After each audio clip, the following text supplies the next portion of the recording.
Right. Hi, everybody.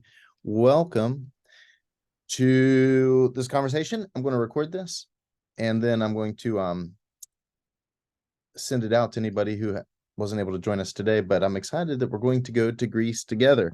And thank you for being flexible, for being adaptable. This wasn't exactly what we were planning and hoping for, but I hope that this is a fun adventure. I hope it's a wonderful time. I hope it's safe for us. I also hope that we experience a lot of great culture in Greece, and I hope we eat great food. But more than anything, I hope it's spiritually edifying, that we all learn more about the journeys of Paul and can identify more with his missionary trip and what he was doing, especially his second missionary trip, which will be kind of the highlights of all the places we see. Today, we're going to hit kind of all the big hot spots for the second missionary trip of Paul. So we're going to Greece. And before you leave, here are just some things that I want to reiterate. We've talked before a little bit, but I want to say again, you do not need to bring euros, but you for sure can. If you're going to get euros, sometimes banks need a few days or even up to a week to order those. So if you want to bring euros, go ahead and order those now. Of course, there are kiosks at every airport we go to where there will be exchanges, and there will be plenty of ATMs in Greece itself. So if you can't find it, or if it's a hassle for you, there will be ATMs, and those ATMs will give you money only in euros. You do need cash for lunch. So our breakfast and our dinner is included in everything that we do. It's included in the price that you've already paid. But you will need to pay for lunch, in part because lunch is going to be out somewhere every day. It's not going to be in the hotel where we're staying. So every day you're going to be in a different restaurant, and so you need to bring cash for that. We are also going to, they've already covered most of the tips and everything for all the hotels and the places we're staying, but we are going to give a love offering to the bus driver and to the tour guide who's going to be with us the entirety of the trip. They ask for $6 a day for the guide and $3 a day for the bus driver. And so that's $9 times the 6 days we'll be touring is $54. You can give that to me at any time. I will absolutely be collecting it by the end of the trip, but I'm going to be asking for a love offering for the bus driver and the guide for at least $54. Of course, you can give more if you want, but $54, you can give it to me in, I think I'd prefer it in euros so we can give it to them and it makes more sense. So if you're going to get euros, at least 54. If you can't possibly do that, that's fine. I can sort it out and take American dollars, but I'd prefer if you gave that to me in euros in Greece. You may want to keep a few dollars with you at all times. There is no restroom on the bus. We're going to be on a luxury bus, a touring bus with big windows, comfortable seats. It'll be an excellent and easy journey, but there are places abroad that sometimes charge you $1 or $2 to use a restroom. We will never be in a crisis where you can't get to a restroom easily. Like, we're going to have lots of stops anywhere we travel. We'll only be on the bus 45 minutes, maybe an hour max at a time. We will stop at different religious sites, different historical sites, tourist sites. They will all have very nice bathrooms. Sometimes they charge you $1 or $2 to come in. This is just the way of the world. And I can't say for sure that'll be every time, but it's nice to have in your pocket.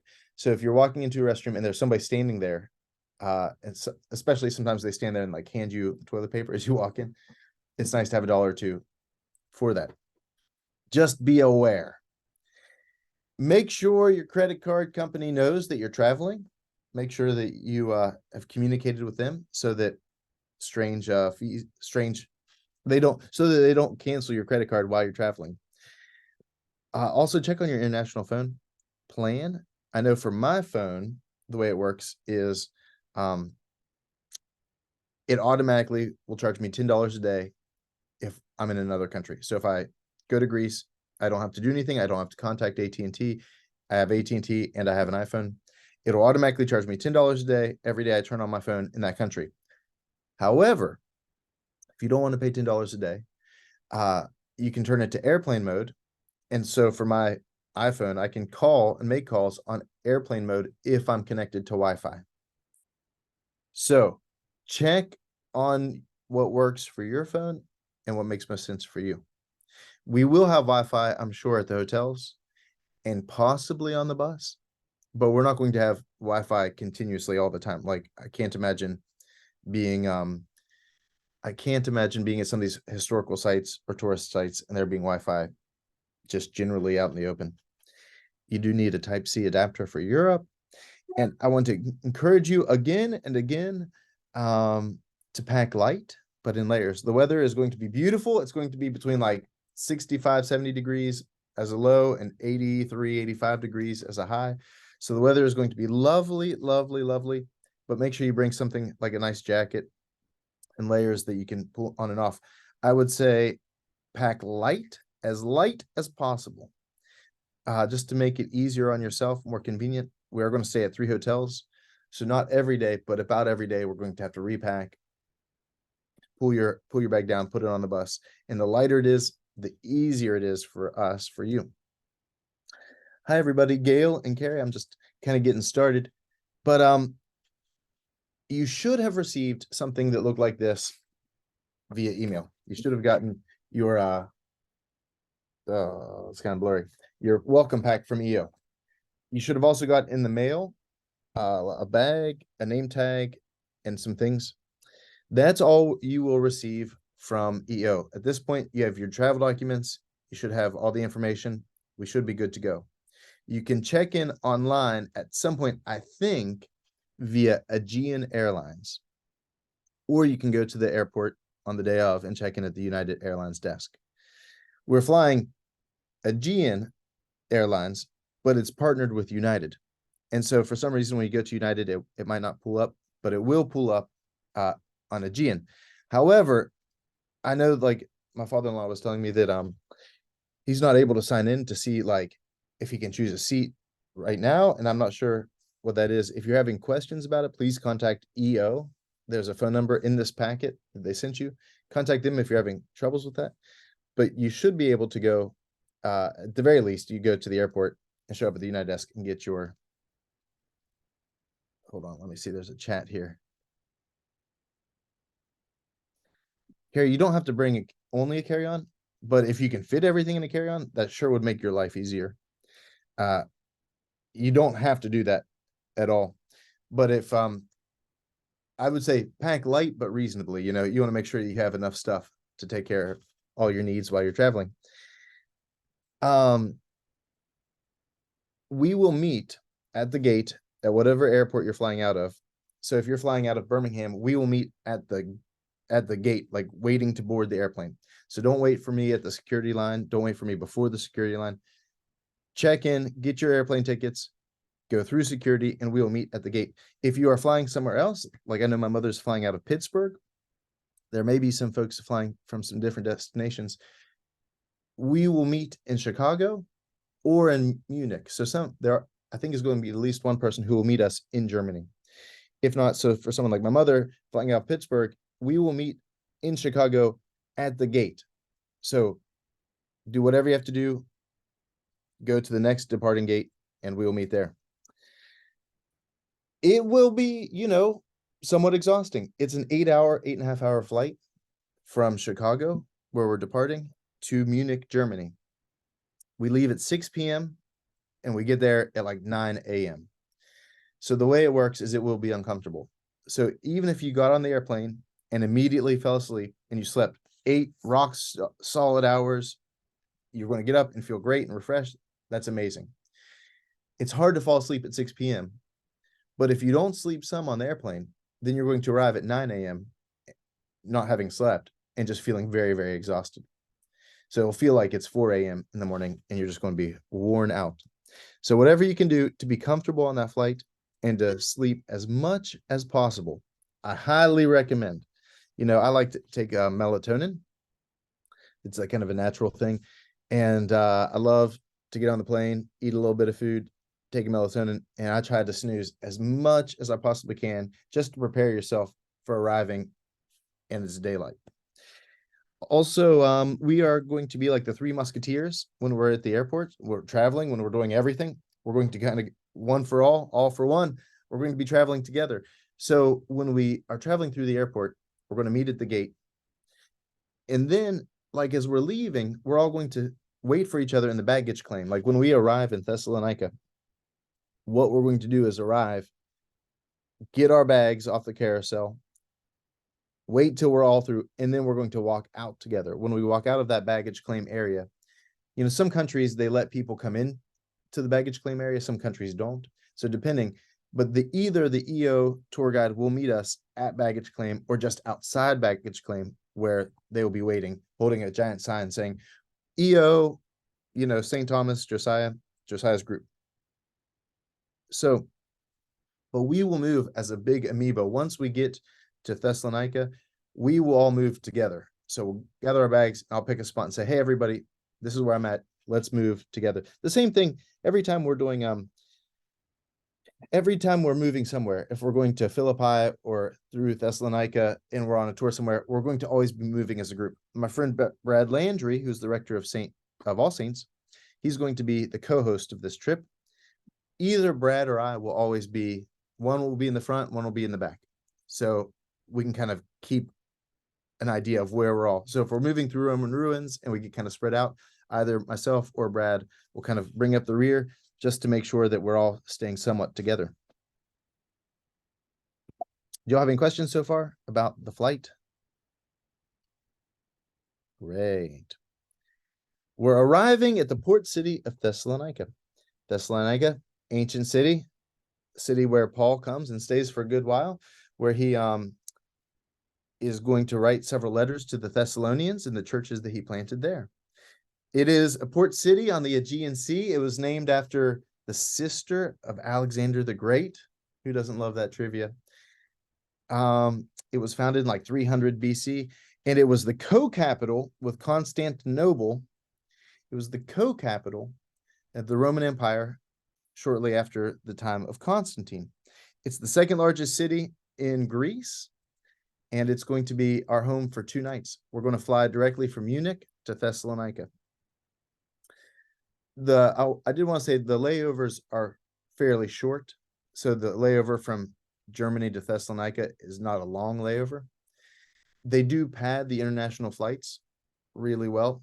They pad it because of travel delays, because of wind speeds, and they often arrive early when possible. And so hopefully that gives us a little bit extra time so that it's easier on us as we're flying. But if we were not to make our connecting flight, then I will handle it. And so no one needs to be worried about it. Hold it not with fear in your heart. But if we miss a flight, or if because of the travel time, we're not able to make it through, we will get scheduled to the next flight. We're supposed to arrive in Thessalonica about 1:30 in the afternoon, which is wonderful. It'd give us plenty of time to explore, check into the hotel, explore the city on our own, have a great time to see the city and the sights. But if we get delayed, then we'll catch the next flight to Thessalonica and we'll make it work. What we're not going to do is, like, some people are going to run through the airport and get through security and get on the flight, and the others don't. We'll move together as an amoeba so that we can all make the flight, or we can all make the next flight together. That's the easiest way for EO. It's the easiest way for us as a company. So do not worry about traveling. Let me hold all the anxiety for the group so that we don't have to worry about it. We will stay at the Capsis Hotel our first 2 nights. Every hotel does seem to have a pool. I don't know if there will be time for us to swim, or if you want to swim, or the weather will be nice enough to swim, but it looks like there's a pool, so you might want to bring a bathing suit. Who knows? We are going to be following really the second missionary trip of Paul. If you really want to know where we're going, you need to read the book of Acts, chapters 16 to 18. Those 2 chapters are really kind of describing what he's doing and where we're going and why we're going. I'd encourage you to read the whole book of Acts, and even more, I'd encourage you to read the book of Philippians and Thessalonians, the 1st and 2nd Thessalonians, and 1st and 2nd Corinthians, because those are the books to the churches that he plants. Paul's first missionary trip was exclusively around what today is Turkey, and Paul was raised in Turkey. Paul is from Tarsus, kind of on the eastern side of Turkey. His second missionary trip, he said he had a vision of the Lord. The Lord called to him, and he felt like he was being summoned to go to Macedonia. So that's where we're going.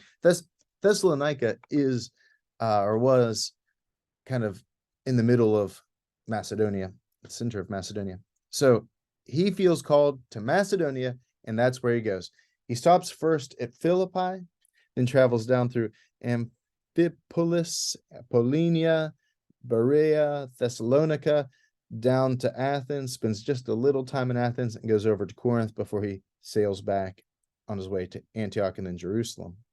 So what we're going to do is follow the same exact pattern. We're going to stay the first night in Thessalonica, but then drive up to Philippi and then back to Thessalonica. Then we're going to go to Western Thessaly, down to Athens, and over to Corinth. Philippi, what happened in Philippi? I know you all know this, of course, great biblical scholars that you are. But the first thing that he does is he gets arrested because there's a woman who's harassing him, calling out. There was a fortune teller, a woman filled with a spirit, a divination spirit, and she kept following him around saying, "You are filled with the spirit of the living God." And Paul finally just gets annoyed, frustrated with her. He turns around and he yells, "Be healed."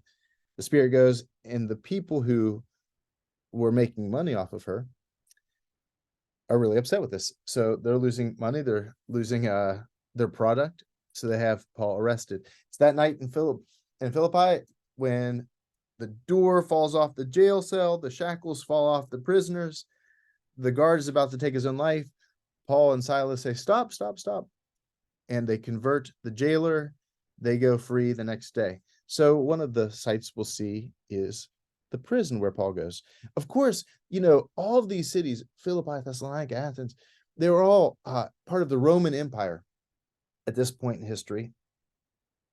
And there's a lot of Roman ruins, but there's also ancient Greek ruins. The Romans, by the time of Jesus, by the time of Paul, looked back to the ancient Greeks with great wonder and mystery. They were writing lovingly and longingly about Greece. And so we're going to see Greek ruins and a lot of Roman ruins on top of everything else. Like when we go to Thessalonica, we're going to see not just the places where Paul preached amongst the Roman ruins, but we're going to see some of the churches that were planted shortly thereafter. Like this basilica that comes, I think, from the 400s or maybe 500s. But we're going to see some ancient churches that have been established, within a few hundred years of Paul. We're going to travel down from Thessalonica right into the middle of the country. We're going to travel really through a lot of Greece, from the kind of northeast all the way down to the bottom near Corinth. We're not going to visit the islands, which is a big part of Greece, but we are going to see a lot of the mainland, which is going to, I think, be wonderful. So we're going to Western Thessaly. We're going to visit Delphi. Thessaly is this kind of central region, or just north of central Greece. We're going to be staying at Theopetra, which I'll have to ask my mother-in-law, but I guess it would mean something like rocks of the gods or the god rocks. So we're going to stay. Beautiful place. One of the first things we're going to go see are the monasteries of Meteora, which means the heavens above. To escape persecution, religious orders, and especially monks, built these monasteries on top of imposing, incredible rocks. It is crazy to behold, and we're going to go visit several of those and check it out. We're also going to Delphi, which is, of course, the Oracle of Delphi. It's a famous place for the Greeks where they would worship pagan gods. As we continue to travel, the next day we're going to stay, I think, one night in Theopetra, and then we're going to stay the rest of the time in Athens itself. Thessalonica, where we're going to arrive and stay, is about the size of Birmingham, Alabama, just about 1 million folks. Athens is quite a bit bigger. It's about 3 times the size of that. And of course, there is the Parthenon right smack dab in the very center of all things. We're going to stay at the Wyndham Grand Hotel. It'll be amazing. Even though we're arriving in Athens, the very first day is going to be in Corinth. We're going to drive actually south. where Paul goes and actually spends about 18 months. Paul comes to Athens, spends a very short amount of time, has an amazing speech, I think at the beginning of Acts chapter 17, men of Athens, he preaches on Mars Hill, and then he travels to Corinth where he stays for about a year and a half. So we're going to travel down to Corinth as well. Corinth is about halfway between Athens and Sparta. It was a huge Roman pass through, and there's it's the Isthmus of Corinth, right between the Gulf of Corinth and the sea, the Saronic Sea on the other side. And there's actually you look at the isthmus and you say, man, could you dig a channel between these two, through this land? And they said, yes, we absolutely can. I don't know if we'll get to see it, but it seems crazy, and it's not highly effective because it's so narrow. A lot of big container boats can't actually fit through. But of course, we come back after visiting Corinth, and we're going to spend some serious time in Athens. We're going to see the Roman ruins, or the Greek ruins, of course, of the Parthenon, of Mars Hill. We're going to also see some cultural highlights like the presidential palace, the House of Parliament, the Tomb of the Unknown Soldier, and we're going to have quite a bit of free time in Athens as well to just hang out and enjoy ourselves, to visit the city. Let me take it off. I want to take us off this. Stop the share. Friends, so that's a brief overview of where we're going and what we're going to see. I don't want to get too much into the details because I hope that we can experience that more in real time as we go. I encourage you to read the book of Acts if you have time. If you don't have time, then read the book of Acts chapter 16 through 18. I'd encourage you to read some of his other books like Philippians or Corinthians or Thessalonians. I have a book that I'm reading now called In Search of Paul. There are no end to the books you can be reading about Paul. There's, everything. N.T. Wright is especially a great author. But if you have a book that might be worth reading, just to edify yourself a little bit more before we go. Paul writes his letters. Yes, Gail, you have a question.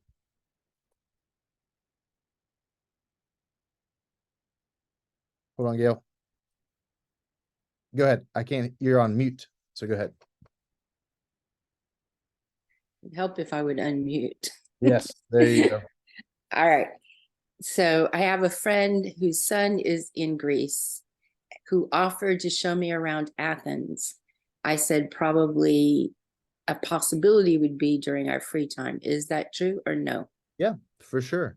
That free time, that afternoon, I can't tell you exactly what time of day that will be, but I'm guessing it's going to be after lunch. Uh-huh. But if you guys could exchange phone numbers, and so you could in real time, so that that morning we could talk to our tour guide and say, hey, about what time are we going to be back at the hotel?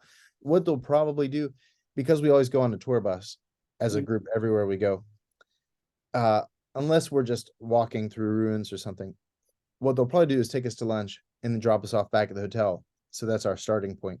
And then they say you have the free afternoon to go explore, whether you want to do that on foot or take a taxi somewhere. But that would be absolutely excellent. So you could be in Athens, and that afternoon would be free, and it'd be great, and it'd be really fun to see your friend's son, I think. Well, I think he would enjoy showing off. So yeah, what he knows. He's been to Greece for several years. He goes to Greece as has gone as part of his schooling because he's a classical major. So from Adler. Yeah. Excellent. Yeah, I think that'd be great. I think it'd be a really great idea to be able to connect with him. It'll be hard while we're doing our tour stuff, but we do have that latter part of the day completely free and wide open. Right. Do y'all have, that was a great question. Are there any other questions? Oh, I have another one. Yes. I wasn't here at the beginning, so I didn't hear your beginning spiel. So I don't know if you already addressed this question. So it's in our note, in the stuff that we've received before, it says we need to take $500 in cash.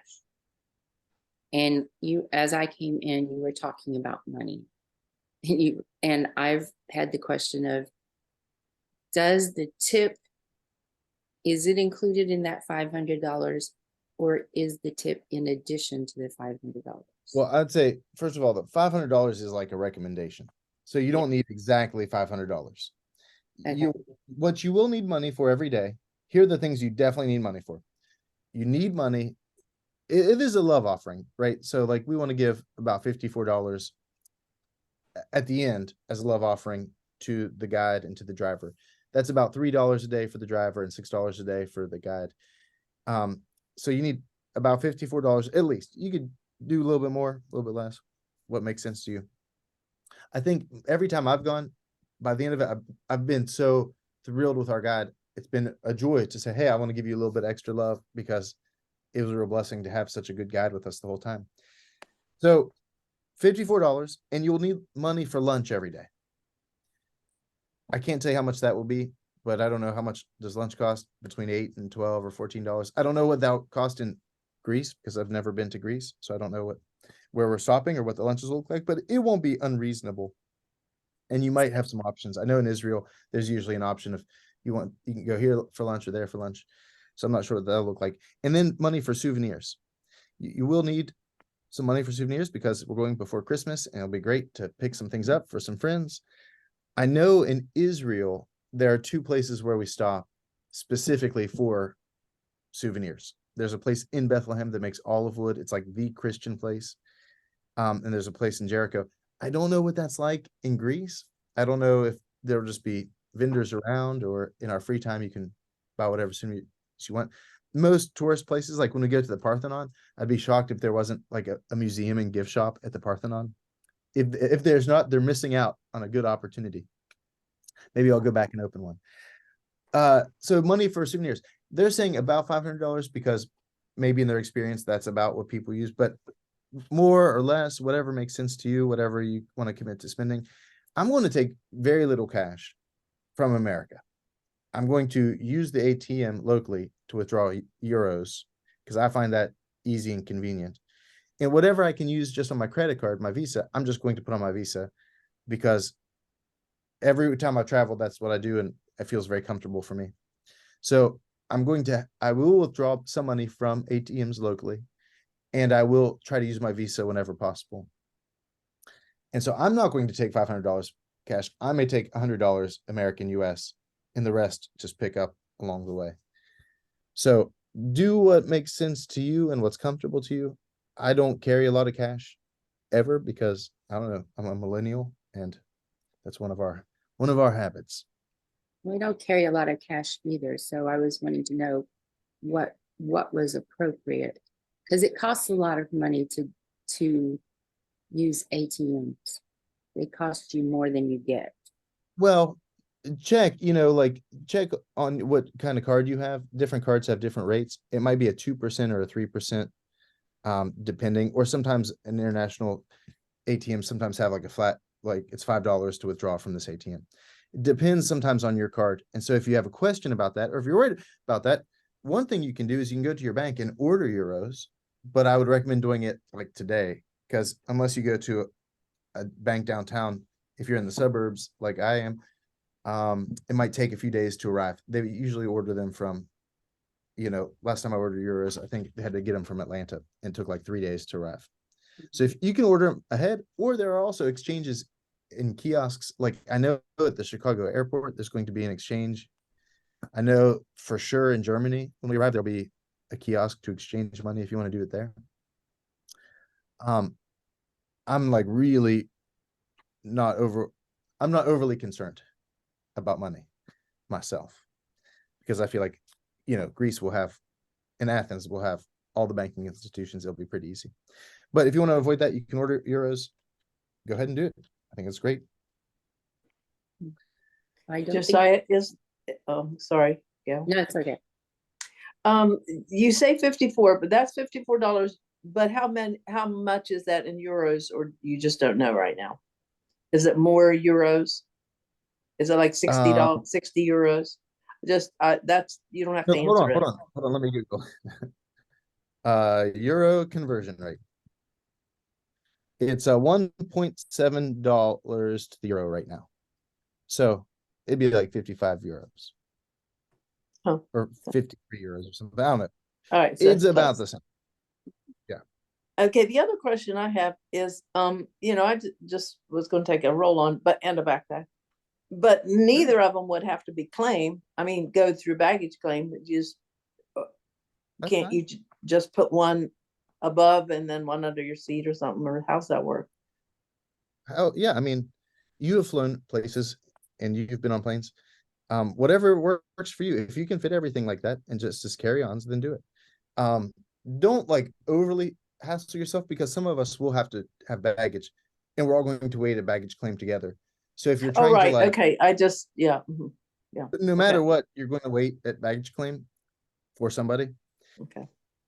but still pack light in the sense of you don't want to have to be dragging around super heavy bags, and we're only going for, less than a week, so you're not going to need an incredible amount.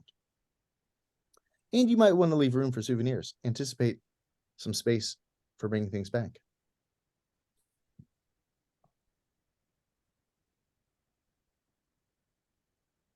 Let's see. And Gail, did you have another question? I'm still trying to figure out money, Josiah. So it's actually $54 is 50 euros. That's what I looked So at. yeah, That's, it was like 51. I mean, it's 50 and some change. So, but I'm still trying to figure, I'll have to contact my bank and double check on that again about euros. there are a lot of ways that could all make sense. Yeah. And so there's no one way to do it. I have a quick question. Can you hear me? Yeah, Yes. sure can. You mentioned that we'll have a free time in the afternoon in Athens. Will we have that in any of the other locations as well? I know our schedule is packed. It's going to be somewhat full days. So like we'll have probably free time. If we make our flight from Munich to Thessalonica, we'll probably have free time that whole afternoon. We're supposed to arrive at 1:30 in Thessalonica.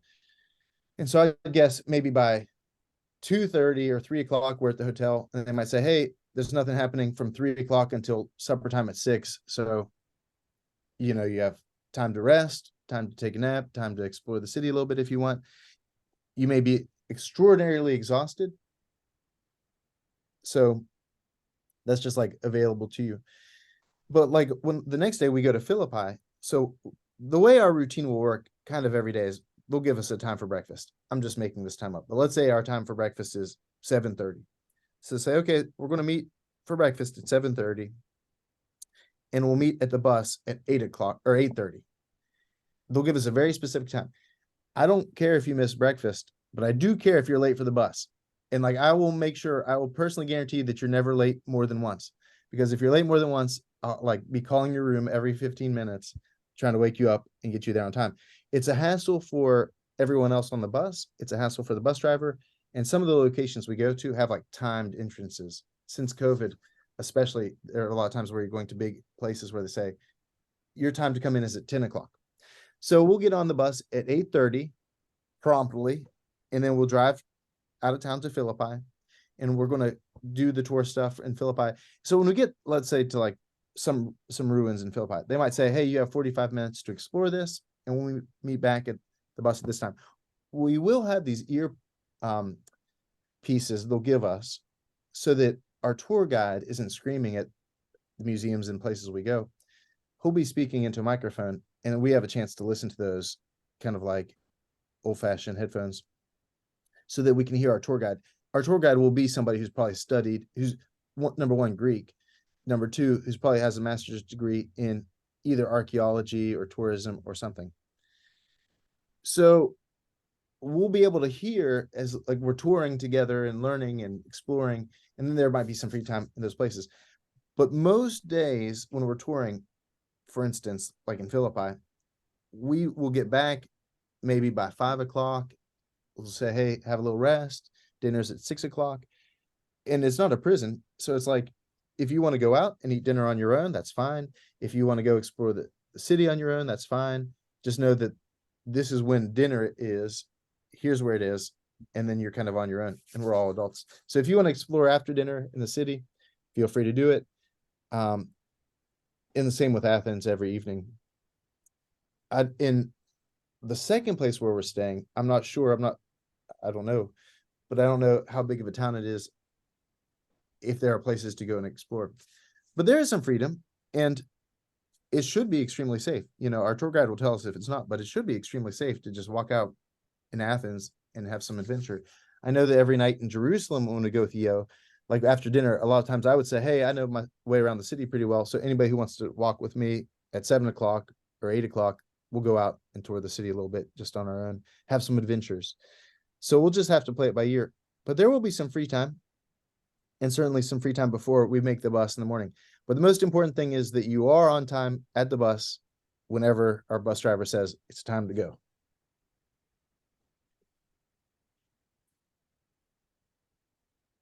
So did you give a good description of what we'll do when we go to the Birmingham Well, airport?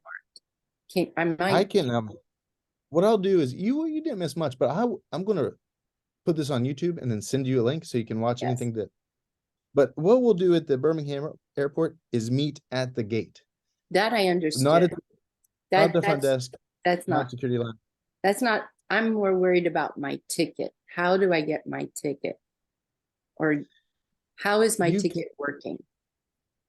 You will go, one of the easier ways to do is you just go to the United desk at the Birmingham airport and sign in and bring your passport and say, my name is Gil and I have a ticket, and they'll print it for you, or you go to the little kiosk and you can do it there automatically.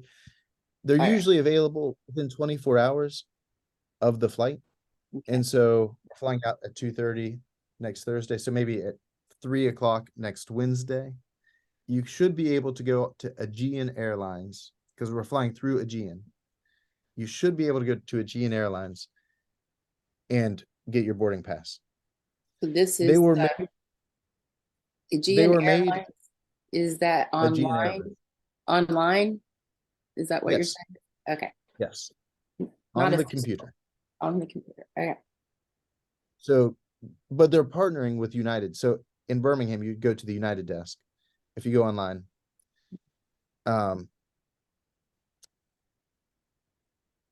yeah, Yeah, my right now, printers, I'm not able to access everything for Aegean. What I can do, I can go to Aegean and put in my confirmation number, and it shows me that as a ticket, but it doesn't let me do anything with it. And I don't know if it's just too far out. Like, I'm not able to choose a seat right now. I'm not able to see the ticket. Like, I think it's Oh. too far away from the town. Not really, not really. If you go to Lufthansa.com and you put in your, well, this is for me, I don't know if for everyone. If you put in your confirmation number, for certain legs of the flight, you can pay for if you want a specific seat, but you're gonna have a seat one way or the other because we all have tickets, you know what I mean? So you did it through but- Lufthansa. Yeah, you can see it, but you're gonna have to pay for your seats. You don't have to Okay. pay for your So- seats. I don't think we have to pay for our seats. Lufthansa- When we check in, we can just say, I'd like to sit here or whatever the case may be. Most airlines Thanks are for nice saying about that. Thanks for saying that, Carissa. Mhm. So Chris is right. I didn't realize you could do it through Lufthansa as well, but I'm guessing all three are partner airlines where Lufthansa, Aegean, and United are all the same operator for the flight. And you'll see this, sometimes it's confusing on boarding when you look at the big screens. It'll have two or three different numbers. So it'll say it's the United flight number, this, and then it'll switch and say it's Lufthansa flight number this, and it'll switch and say it's Aegean flight number this, but it's all the same airplane. And so sometimes that can be confusing.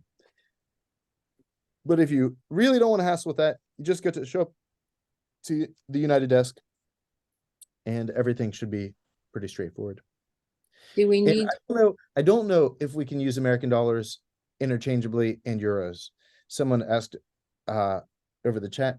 I don't know, because I don't know all the places we're going to, if they'll all accept it, but I know that you can, they'll definitely accept euros. And some places will take dollars. You know, there are a lot of places you can travel in Europe and people are just as happy to receive dollars as they are euros. but I'm not gonna tell you for sure because I don't know. So, but like I said, you can always exchange money at the airport or just withdraw from an ATM. Gail, did you have another question? Oh, do we need to print out the booklet? You do not need to, but like I have it on my phone, and so I can access it that way. It's real easy. So I have mine on my phone and yeah, so I don't need to print it out because I was afraid I would need to have a copy of it. No, you need very little. You need very little. You need your passport, your credit cards, your cell phone to take pictures. And but there's not a lot of information from EEO that you need. But I would read through that packet carefully once or twice just to make sure you have all the relevant information. Okay. Good friends, good questions. Everyone on this conversation has my cell phone. If you have questions between now and next Thursday, text me, call me, whatever works for you. I'll touch base with everyone once more before we go on Thursday, but it's only a week away. And so it's an exciting time. So if you don't have a bag or you're missing a light jacket to travel with, now is the time to take care of those things. Of course, this is a first world country. Anything you forget in America, you can get in the airport or in Greece. And so you don't fret too much. Make sure you have your medications and your prescriptions. Make sure you have the things that you need personally to succeed. Keep in mind that traveling is not easy. And so if you're saying, oh man, why do I feel so uncomfortable? Just know that everyone is uncomfortable. No one likes sleeping on a plane in economy class. So it will be a little tiresome, but the rooms in the hotels should be very nice and very comfortable. And hopefully that heals. Hopefully once we get there and settled by the second or third day, we should feel really good. You'll feel great just before it's time to come home. So this will be a great adventure, and I hope spiritually deeply edifying as we journey with Paul. Let me know if you all have any other questions, okay? One last one. Barbara, do you recommend we learn a little Greek? Nope. You can. Shoot. If you can learn Greek in the next week, get it, girl. You're amazing. My mother-in-law. My teaches recommendation. I'm sorry, Father Joe. When I Yeah, travel Carissa. anywhere, especially when it's a language I don't know, there's certain phrases I like to learn. Hello, goodbye, thank you, how much, and can you bring the price down? That's pretty much me. If I can learn those terms, and most people appreciate it if you can say thank you in their language. But otherwise they understand that you're not going to learn. I'm not going to learn Greek, but For sure. It's do nice to that know on the that. plane on my way to wherever I'm going. Well, So yeah, you can sorry, learn as much as Father you Joe. want, and it won't be a big it will not hurt a thing. Our tour guide, of course, will speak perfect English. Our bus driver will also speak English. A lot of people in Greece might speak English, especially because we're going to a lot of tourist places. And my mother-in-law teaches Latin and Greek. So my mother-in-law is coming with us. And Susie's like one of the smartest people I've ever known. Maybe you'll ever know. Susie will also just be an incredible resource because everywhere we go, she spent, most of her lifetime teaching about and excited for. So it'll be fun to travel with her as well. I don't know how much she speaks Greek, but I know she can help you translate ancient Latin and maybe Greek.